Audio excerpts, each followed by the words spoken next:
Paris Olympic 2024 में दिल टूटने के बाद अब भारतीय महिला पहलवान विनेश फोगाट ने सियासी अखाड़े में कुश्ती लड़ने का फैसला किया है। हरियाणा विधानसभा चुनाव 2024 से पहले वो शुक्रवार 6 सितंबर को कांग्रेस पार्टी में शामिल हुई। विनेश फोगाट को जुलाना सीट से उम्मीदवार बनाया गया है। उन्होंने राजनीति में कदम तो रख दिया, लेकिन उनके लिए ये सफर आसान नहीं होने वाला है। विनेश फोगाट ने कांग्रेस का दामन थामते ही बीजेपी पर जोरदार हमला बोला। उन्होंने कहा कि बुरे टाइम पर पता लगता है कि साथ में कौन खड़ा है। जब आंदोलन के समय में हमें सड़क पर घसीटा जा रहा था, तब बीजेपी को छोड़कर देश की हर पार्टी हमारे साथ थी। हरियाणा विधानसभा चुनाव से पहले भले ही विनेश फोगाट हुंकार भर रही हो, लेकिन सच्चाई तो यह है कि जिस जुलाना सीट से उन्हें उम्मीदवार बनाया गया है, वहाँ कांग्रेस का बुरा हाल है। अब सवाल खड़ा होता है, क्या विनेश फोगाट का फिर टूटेगा दिल?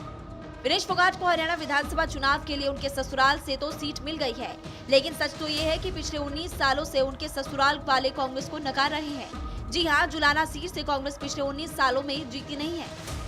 जाट बहुल है जुलाना सीट। जुलाना जाट बहुल क्षेत्र में एक बहुत महत्वपूर्ण सीट मानी जाती है। पिछले चुनाव में यहां से जननायक जनता पार्टी के अमरजीत ढांडा ने जीत हासिल की थी। 2009 से 2019 तक ये सीट इंडियन नेशनल लोकदल के परमिंदर सिंह के पास थी। हरियाणा की जुलाना विधानसभा सीट की बात करें तो 1967 में यहां से कांग्रेस के दाल सिंह चुनाव जीते थे। उसके एक साल बाद स्वतंत्रता पार्टी के नारायण सिंह ने उनकी जगह ली।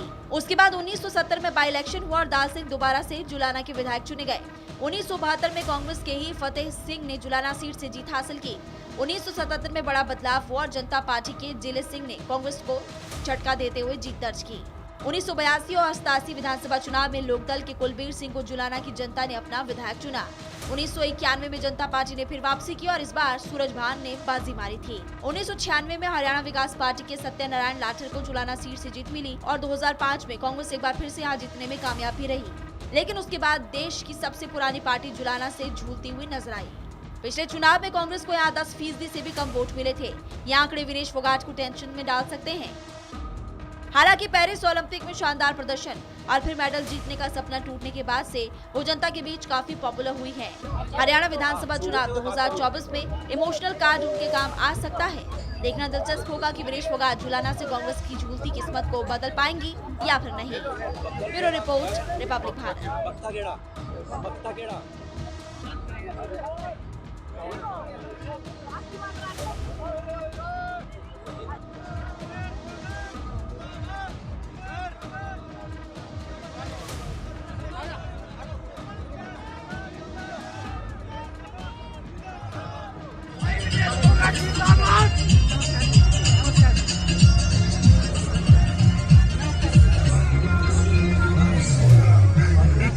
बहुत